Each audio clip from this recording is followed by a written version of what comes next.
Puede que no nos guste, pero no se puede decir que la corrupción en la Argentina, como en la inmensa mayor parte de los países, sea algo precisamente nuevo. Lo cierto es que ya desde la primera junta de gobierno, allá por 1810, prácticamente ningún gobierno argentino ha estado libre de sospecha.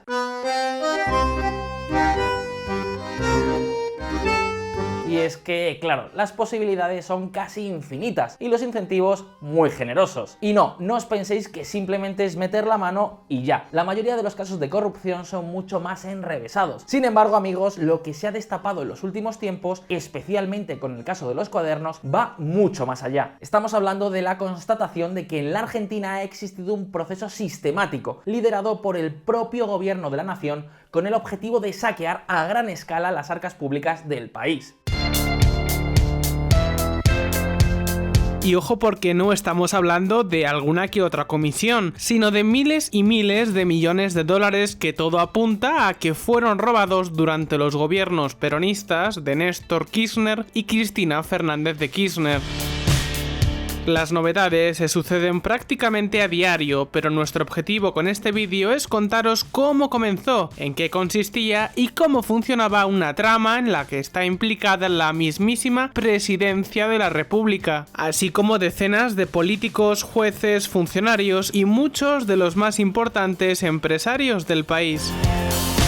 Amigos, la trama de los cuadernos comenzó con la llegada a la presidencia de Argentina de Néstor Kirchner en mayo de 2003 y continuó bajo la presidencia de su esposa, Cristina Fernández de Kirchner, hasta el año 2015. Es decir, más de una década de saqueo sistemático de las arcas públicas. Ahora bien, antes de ver en qué consistía y cuánta plata le ha supuesto a los argentinos, tenemos algunas preguntas que contestar sobre los auténticos protagonistas de esta historia. Por supuesto, los Kirchner. ¿Quiénes son? ¿Cómo se hicieron con el poder? ¿Cómo lograron poner en marcha la que tal vez sea la mayor operación de expolio de toda la historia de la Argentina? Atentos.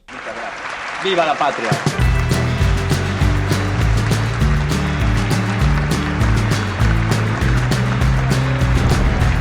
El ascenso de los Kirchner. Dos políticos de provincia que lograron convertirse durante años en los dueños de la Argentina. Amigos, todo esto comenzó ni más ni menos que con una bonita historia de amor entre dos jóvenes universitarios. Néstor y Cristina se conocieron a mediados de los años 70 mientras estudiaban Derecho en la Universidad Nacional de La Plata en Buenos Aires. El amor surgió muy pronto y en 1976, tras el golpe militar liderado por el teniente general Jorge Rafael Videla, nuestros dos enamorados decidieron marcharse a ejercer como abogados a la ciudad de Río Gallegos, en la provincia de Santa Cruz. Una ciudad que, por cierto, está lejísimos de la capital, ni más ni menos que a 2.650 kilómetros. Vamos, que si nos hubieran preguntado en aquella época por el futuro político de esta pareja, probablemente la política nacional no habría sido una respuesta. Sin embargo, tras el regreso de la democracia en 1983, esta bonita pareja de abogados comenzó a militar en el Partido Peronista, y ahí fue, amigos, cuando verdaderamente se puso en marcha la carrera de quienes llegaron a ser los Underwood de Argentina. Bueno, ahora que lo pienso, creo que fueron los Underwood quienes llegaron a ser los Kirchner de las series de política, una relación por y para el poder. Primero, en 1987, Néstor Kirchner fue elegido intendente de Río Gallegos, alcalde. Unos años más tarde, en 1991, gobernador de la provincia de Santa Cruz y finalmente, en 2003, presidente de la República de Argentina. Por su parte, Cristina Fernández durante este tiempo no se quedó al margen. Hizo carrera en las cámaras legislativas, diputada provincial, diputada nacional y senadora nacional, hasta llegar en 2007 a la presidencia de la República y luego en 2015 de vuelta al Senado. Sí, parece que los Kirchner lo tuvieron muy pero que muy claro. Entre la abogacía y la política, la política. Más de 30 años viviendo de los contribuyentes. Eso sí que es una carrera. Sin embargo, esperad un momento. Yo teníamos y tengo una determinada posición económica que ha sido producto de que he trabajado toda mi vida y he sido una muy exitosa abogada. Ahora soy una exitosa presidenta también. La provincia de Santa Cruz, que es donde comenzaron los Kirchner su carrera política, no solo está lejísimos de la capital, que al fin y al cabo es el centro del poder, sino que en 2001 su población no llegaba a los 200.000 habitantes, más o menos un 0,5% de toda la población del país, que en aquel momento era de 36.260.000 personas. Entonces, ¿cómo es posible que dos políticos de un lugar tan lejano del poder y tan pequeño pudieran hacerse con el control de todo el país? Esta es la pregunta que durante largo tiempo se han hecho muchos periodistas y analistas políticos. Pues bien, ahora estamos empezando a conocer la respuesta. Básicamente, amigos, el matrimonio fue cooptando y comprando casi todos los sectores de la política argentina a golpe de billetera. Porque nosotros no lucramos, Clarín. No lucramos, tenemos convicciones, tenemos ideas, Clarín, no lucramos. No estamos en el negocio de la política, estamos en la transformación de la patria. Empresarios, sindicalistas, jueces, periodistas, artistas y líderes de la sociedad civil sucumbieron ante el poder de la billetera del Estado. Cientos, miles de millones de dólares repartidos entre los bolsillos de aquellos que apoyaban y se manifestaban incondicionales de este peculiar matrimonio. Un entramado clientelista aceitado e engrasado por concesiones, ayudas y subsidios convenientemente repartidos y que nadie controlaba. Ahora bien, la pregunta que obligatoriamente tenemos que hacernos es ¿cómo lo financiaban? ¿Cómo hicieron los Kirchner para mantener semejante trama clientelar? Atentos. Compramos 300 vagones, 0 kilómetro. Cada uno de estos vagones nos salió $1.090.000. El pelotazo de la obra pública. Fijaos en lo que decía en el año 2010 la propia Cristina Fernández de Kirchner.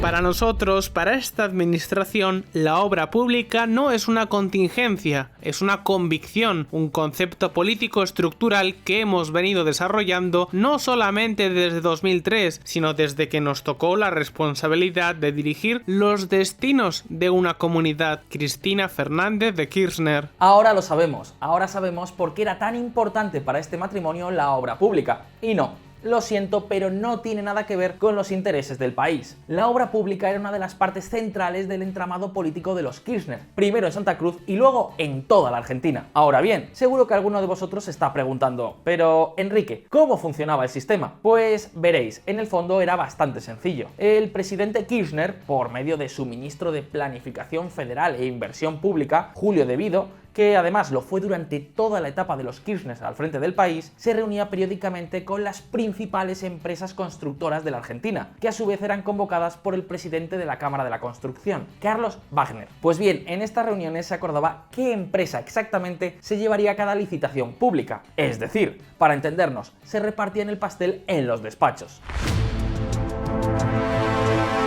Luego ya, cuando estaba todo decidido, se convocaba el concurso público, pero esto era algo simplemente cosmético. Siempre resultaba ganadora la empresa que se había acordado previamente por esta especie de cártel de la obra pública. Y ahora viene la clave de todo el proceso. Una vez otorgada la obra, las empresas cobraban la primera cuota del contrato, el pago adelantado para supuestamente poder empezar las obras. Sin embargo, este pago se entregaba íntegramente a los políticos. Uno de los motores del crecimiento en estos años ha sido sin lugar a dudas la construcción, no solamente con la inversión del sector privado, sino el Estado. Un momento, entonces, ¿dónde estaba el negocio si estas empresas tenían que devolver lo que cobraban? Pues en el sobrecoste. Veréis, se calcula que en promedio el sobrecoste de cada obra rondaba entre el 30 y el 40% de la factura total. De esta manera, si una obra era concedida por 100 millones, se aprobaban ampliaciones en el presupuesto hasta un total de aproximadamente 140 millones. Pero eso no es todo. Luego, en ocasiones, el gobierno además aprobaba cambios y nuevas ampliaciones en el proyecto, hasta que la empresa que se había adjudicado la obra por 100 millones terminaba cobrando muchísimo más, 180, 200, 250 e incluso 2,8 veces el presupuesto inicial. Es decir, en este ejemplo 280 millones. Y eso que muchas de estas obras ni siquiera se terminaban, tal cual como lo escucháis. Por supuesto, a cambio de este chollo, las empresas pagaban en coimas a los políticos, según los casos, entre el 10 y el 20% del importe facturado. Por cierto, viendo lo visto, ¿os habéis preguntado cómo funciona en vuestro país la obra pública? El caso, amigos, es que todo este proceso funcionó a la perfección durante años, pero ahora ha quedado al descubierto. Tendría que disfrazarme de pobre para ser una buena dirigente política. Siempre me he sentido muy orgullosa de ser parte de esa formidable clase media argentina, pujante, emprendedora. Y de paso dirigirme a todos amigos, compañeros y funcionarios que tengan algunos dolarcillos en plazo fijo. ¿Usted moreno no? Bueno. Al descubierto. Amigos, los pequeños detalles cuentan. Cuando no se cuidan todos los detalles, hasta las complejas e ingeniosas operaciones corren el riesgo de venirse abajo. Y este caso no ha sido una excepción. Veréis, resulta que el chofer que transportaba al recaudador del gobierno, que iba a buscar las coimas, los maletines, tenía la obsesión de anotar cada viaje, cada parada, cada edificio visitado, el nombre de las personas que iban a ver para la entrega de los maletines, incluso las conversaciones que escuchaba durante sus viajes. Todo, prácticamente todo, lo tenía anotado en 8 cuadernos. No se sabe si lo hacía por impulso, por entretenerse, si formaba parte de una especie de sistema de control y contabilidad o simplemente quería cubrirse las espaldas. Pero en estos 8 cuadernos estaban apuntados todos los detalles de esta trama mafiosa.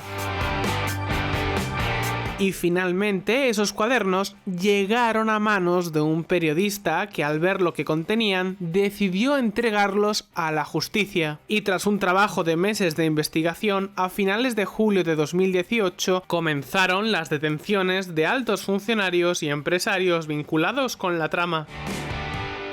Pero eso no es todo. Ahora muchas de estas personas han decidido colaborar con la justicia a cambio de beneficios penitenciarios, como por ejemplo continuar en libertad y no en la cárcel mientras continúa el proceso. Y uno de ellos ha sido precisamente Carlos Wagner, el presidente de la Cámara de Construcción, la persona que convocaba a las empresas que participaban en la trama y uno de los que más se benefició de todo este tinglado. Su relato, amigos, confirmó todo lo que decían los cuadernos, y el resto de testimonios van en una línea similar. Pero ahora bien, seguro que os estáis preguntando, vale, Enrique, pero ¿de cuánto dinero estamos hablando? Pues amigos, de mucho, pero que mucho dinero. Veréis, si Carlos Wagner dice la verdad, los Kirchner habrían recibido casi 3 millones de dólares. 3 millones de dólares diarios durante sus 12 años y medio en el gobierno. Es decir, en total más de 12.000 millones de dólares, tan solo con las obras públicas. Porque además sospechas de corrupción y casos pendientes hay muchísimos más.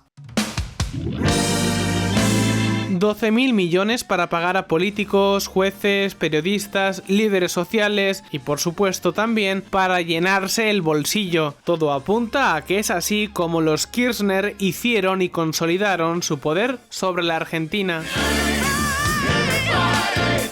Ahí tenemos, por ejemplo, el caso de José López, exsecretario de Obras Públicas y una persona muy cercana a Julio De Vido, el ministro kirchnerista que gestionaba la trama. Pues bien, en junio de 2016, alertado de que la policía podría llenar su vivienda en el marco de una investigación, decidió salir de su casa a las 3 de la mañana con 9 millones de dólares que tenía en efectivo debajo del colchón. ¿Qué se sentirá teniendo 9 millones de dólares en efectivo ahí en tu casa? Desde luego, dinero para pagar al repartidor de pizzas no le faltaba. Pues bien, el caso es que esa madrugada trató de esconder el dinero en un convento, en el convento de las monjas orantes y penitentes de Nuestra Señora del Rosario de Fátima, con tan mala suerte que mientras estaba metiendo el dinero, un vecino que pensó que se trataba de un robo llamó a la policía, y así es como el bueno de José López fue pillado infraganti. Ahora ya sabemos probablemente de dónde procedía todo ese dinero. Por cierto, como os podéis imaginar, este dinero no se podía ingresar en el banco con una simple transferencia. No, había que pagarlo en efectivo, en dólares, por eso de no dejar rastros. Así que se trasladaba en bolsos. Pues bien, como los pagos eran tan regulares, los encargados de llenar los bolsos sabían ya perfectamente cuántos paquetes de dinero entraban en cada bolso. Así que parece ser que el dinero se contaba no ya en millones, sino directamente el número de bolsos. Por cierto, no os olvidéis que las empresas también ganaban con los sobreprecios, así que el daño para los argentinos ha sido muchísimo mayor. En fin, amigos, esta es la truculenta historia de cómo unos políticos decidieron saquear su país. De confirmarse los hechos, quedaría claro que aquí, en la Argentina, hasta los Underwood se escandalizarían. ¿Terminará Cristina Fernández de Kirchner en la cárcel? Solo el tiempo nos lo podrá decir. De momento, como senadora goza de inmunidad, pero es muy posible que próximamente la Cámara del Senado decida quitarle sus fueros y la expresidenta todopoderosa pueda ser juzgada. Amigos, si os ha resultado interesante este vídeo, no olvidéis darle a like. Y por cierto, si quieres conocer más sobre el peronismo, no te pierdas los 2 vídeos que hemos hecho sobre este movimiento político. Este es el primero. Y antes de terminar, muchas gracias a nuestro amigo Alejandro Gómez por ayudarnos a preparar este vídeo. Ahora sí, un saludo y hasta la próxima. Que nosotros no lucramos, Clarín, no lucramos, tenemos convicciones, tenemos ideas, Clarín, no lucramos. No estamos en el negocio de la política, estamos en la transformación de la patria.